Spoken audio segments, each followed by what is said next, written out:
दोस्तों, ये पूरे देश नहीं पूरी दुनिया ने देख लिया कि हमारे देश के जो 2 बार के प्रधानमंत्री यानी 10 सालों तक जो शासन करते रहे वो अपनी जीत के लिए कैसे हाफ रहे थे। एक वक्त तो ऐसा भी आया था जब अजय राय ने इस देश के प्रधानमंत्री यानी नरेंद्र मोदी को वाराणसी सीट से पछाड़ कर रख दिया था। लेकिन आज मैं आपको दिखाने जा रहा हूं, जरूर मोदी वाराणसी से 1.5 लाख वोटों से चुनाव जीत गए, लेकिन इस जीत पर भारी पड़ी है अखिलेश यादव की जीत। अखिलेश यादव ने मोदी के रिकॉर्ड को तोड़ दिया है, चकनाचूर कर दिया है, ध्वस्त कर दिया है, निकाल दी है हेकड़ी कि इस देश के अंदर मोदी की हवा, आंधी और जलजला चलता है। जी हां, आज मैं आपको दिखाने जा रहा हूं कि जिस उत्तर प्रदेश में समाजवादी पार्टी का सुपड़ा साफ करने की कसम मोदी और शाह मिलकर खाया करते थे, उसी उत्तर प्रदेश के अंदर न केवल अखिलेश यादव ने नया रिकॉर्ड स्थापित किया बल्कि मोदी को जीत के लिए तरसा कर रख दिया था। नमस्कार, मैं हूं प्राज्वल गौतम और आप देख रहे हैं न्यूज सर्किल। आज की ये खबर सबसे ऐतिहासिक खबर है दोस्तों। ये खबर कहीं आपको देखने को नहीं मिलेगी, खासकर गोदी चैनल तो इस पर बात करने से भी बचता नजर आएगा। वजह क्या है वो हर कोई जानता है। गोदी एंकर, गोदी पत्रकार, गोदी चैनल, गोदी मीडिया कभी अखिलेश यादव और राहुल गांधी की जीत का विश्लेषण नहीं करेंगे, लेकिन आज आपको आपका चैनल ये दिखाने जा रहा है कि जिस जगह मोदी ने 1.5 लाख वोटों से जीत दर्ज की, वहीं समाजवादी पार्टी के राष्ट्रीय अध्यक्ष और पूर्व मुख्यमंत्री ने मोदी के इस बार के रिकॉर्ड को तोड़ दिया है। उनसे ज्यादा वोटों से न केवल जीत दर्ज की बल्कि राहुल गांधी ने तो दुगनी तिगनी वोटों से जीत दर्ज की है। सबसे पहले मैं आंकड़ा दिखाऊंगा नरेंद्र मोदी साहब का। वाराणसी सीट से 2 बार के प्रधानमंत्री, 2 बार के सांसद और प्रधानमंत्री बने, तीसरी बार मैदान में थे। वो तस्वीर सबने देखी जब तकरीबन 6 साढ़े 6 हजार वोटों से अजय राय ने उन्हें पिछाड़ दिया था। वाराणसी से लेकर लखनऊ, लखनऊ से लेकर दिल्ली तक हड़कंप मचा था, लेकिन आखिरकार निकल कर आया, जीत दर्ज की।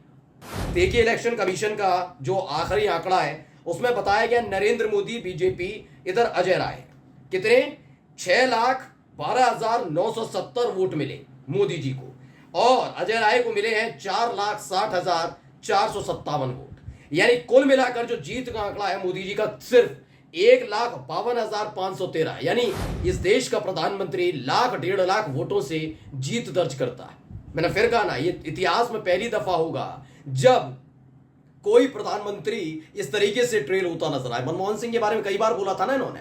अब आप देख लीजिए हालत क्या है। मोदी जी की आंधी, तूफान, जलजला और तमाम तरह की जो बातें करते थे, किस तरह के हालात हैं। जीत के लिए तरस गए थे कि जीतेंगे या नहीं जीतेंगे, क्या रिकॉर्ड बन पाएगा नहीं बन पाएगा। ये 400 सीटों का दावा कर रहे थे। अकेले समाजवादी पार्टी ने बीजेपी का सुपड़ा साफ करके रख दिया। ये कहने में मुझे कोई गुरेज नहीं है कि इंडिया गठबंधन ने मजबूती के साथ उत्तर प्रदेश में चुनाव लड़ा, लेकिन 80 सीटों पर जो कांग्रेस की 7 सीटें आई और समाजवादी पार्टी की सीटें आई, उसमें सिर्फ और सिर्फ समाजवादी पार्टी और अखिलेश यादव का योगदान है। यह बात कांग्रेस भी अच्छे से समझती है। यहां तो बीएसपी का खाता तक नहीं खुल पाया, आरएलडी 2 पर सिमट कर रह गई। बीजेपी जिस आंकड़े पर उछल रही थी 2014-2019 के आंकड़े पर, वो सारे के सारे किले ध्वस्त हो गए। ये अकेले समाजवादी पार्टी और अखिलेश यादव की देन है। वो क्यों है वो भी आपको आगे आकर बताऊंगा। कहां कैसे ये बीजेपी खेल करती रही, जिसकी वजह से 2017 और 2022 में बीजेपी की सरकार बनी थी। कैसे 2014 और 2019 में ये सारा का सारा खेल उतरा, लेकिन 2024 में कैसे मोदी का, योगी का, शाह का, बीजेपी का तिलिस्म टूटा, वो भी बताऊंगा। लेकिन सबसे पहले अखिलेश यादव ने कितने वोटों से जीत दर्ज की है वो देखिए। मैंने अभी दिखाया 1,52,000 वोटों से वाराणसी से जीते हैं। अब इनको देख लीजिए, कन्नौज सीट 6,31,894 वोट मिले।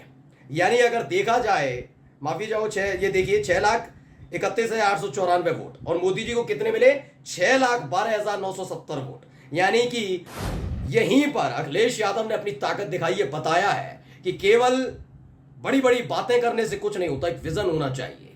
हिंदू, मुसलमान, धर्म, मंदिर, विपक्ष के बारे में उल्टी सीधी टोंटी ले जाएंगे, 2 भैंस ले जाएंगे, 1 भैंस ले जाएंगे, गाड़ी का चक्का ले जाएंगे, ये बातें नहीं करनी चाहिए थी। अब समझ में आ रहा होगा। लेकिन बात फैक्टर सिर्फ ये नहीं है, उत्तर प्रदेश में क्यों हार हुई, कैसे इनके दिग्गज नेता, मंत्री स्मृति ईरानी, अजय मिश्र टेनी ये चुनाव कैसे हार गए, उसका सारा ये सारा खेल बताने जा रहा हूं। पहले देखिए, अखिलेश यादव ने 1,69,584 यानी 1,70,000 वोटों से जीत दर्ज की है। उन्होंने 1,52,000 तकरीबन 20,000 वोटों से ज्यादा जीत दर्ज की है अखिलेश यादव। अभी तो मैं इनका आंकड़ा दिखाया, आप देखिए दो लड़कों की जोड़ी की बड़ी हंसी उड़ाते थे ना, क्या कमाल, पहले नहीं कर पाए अब क्या करके दिखाएंगे। और अब देखिए राहुल गांधी ने रायबरेली सीट से चुनाव जीता, इनको 6,84,598 वोट मिले।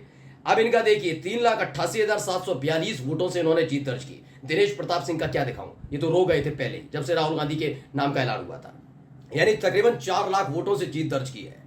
अब इसके आगे देखिएगा वायनाड से भी राहुल गांधी जीते और यह 6,47,445 वोट मिले। 3,64,422 वोट मिले, यानी 3.5 लाख से ज्यादा वोट राहुल गांधी को मिले, यानी वायनाड से भी और रायबरेली सीट से भी। अब सोचिए 4 लाख वोटों से राहुल गांधी जीतते हैं और 1.5 लाख वोटों से इस देश के प्रधानमंत्री जीतते हैं। कहते हैं वो पप्पू है, असली अब पप्पू और टप्पू कौन है आप समझ लीजिएगा। मैंने कहा ना, ये हांफने लग गए थे, दिल की धड़कनें तेज होने लग गई थी, कहीं मौजूदा प्रधानमंत्री ना हार जाए। ये हालत थी और ये हालत अब इनका बेड़ा गर्क भी कराएगी। कैसे वो भी समझाऊंगा, लेकिन पहले ये हुआ क्यों, अब इस पूरे खेल को आप समझिएगा। सबसे पहले मैं आता हूं साल 2016 पर। आपको याद होगा शिवपाल सिंह यादव और अखिलेश यादव के बीच तनाव शुरू हुआ, देखते ही देखते वो दरार चौड़ी होती चली गई। उसके बाद उसका फायदा किसी और ने नहीं, बीजेपी ने उठाया था, वरना भारतीय जनता पार्टी चाहकर भी कभी भी उत्तर प्रदेश में सरकार नहीं बना सकती थी। जब शिवपाल सिंह यादव और अखिलेश यादव की राहें अलग हुई थी तो 2017 में बीजेपी ने फायदा उठाया, योगी आदित्यनाथ मुख्यमंत्री बने। उसके बाद 2019 का चुनाव साथ आया, लेकिन शिवपाल सिंह यादव और अखिलेश यादव आमने सामने खड़े हुए थे, वोट कटे और इसका फायदा किसी और को नहीं, इसका फायदा बीजेपी को मिला। इसलिए 62 सीटें 2019 के लोकसभा चुनाव में जीती थी। 2022 के चुनाव में शिवपाल सिंह यादव और अखिलेश यादव एक साथ तो आए, लेकिन दिल नहीं मिल पा रहे थे, साथ नजर आ रहे थे, लेकिन तनाव दोनों ही तरफ से देखने को मिल रहा था। यानी दोनों ही पार्टी के, क्योंकि अलग अलग पार्टियां बन गई थी, दोनों ही पार्टी के कार्यकर्ता साथ खड़े नहीं हो पा रहे थे। बिल्कुल वैसे ही जैसे 2019 में सपा बसपा साथ तो जरूर आए थे, लेकिन अखिलेश यादव ने बसपा के प्रत्याशियों की तरफ अपने वोट ट्रांसफर कर दिए, लेकिन बीएसपी अपने वोट को ट्रांसफर नहीं कर पाई थी समाजवादी पार्टी के लिए, इसीलिए 5 सीटें ही जीत पाई, लेकिन 10 सीटें बीएसपी ने जीती थी।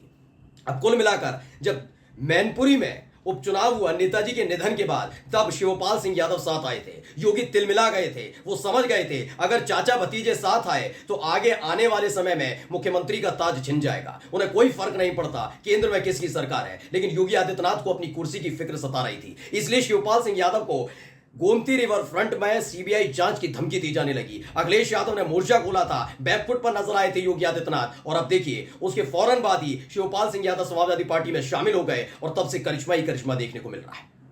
यही एक वजह है, जैसे ही परिवार एकजुट हुआ तो ये परिवार तोड़ने वाले लोग, पार्टी तोड़ने वाले लोग, सांसद विधायक तोड़ने वाले लोग कैसे सकपका गए। ये बीजेपी ने बता दिया है, दिखा दिया, इस रिजल्ट ने दिखा दिया है कि परिवार, पार्टी, सांसद, विधायक अगर एकजुट रहे तो भारतीय जनता पार्टी केंद्र में छोड़िए किसी सूबे में सरकार ना बना पाए। ये हालत लाकर खड़ी कर दी अकेले अखिलेश यादव ने, और अखिलेश यादव का डंका न केवल उत्तर प्रदेश बल्कि पूरे देश में बज रहा है कि किस तरीके से अपने दम पर योगी, मोदी और शाह को धूल चटा दी है। नमस्कार।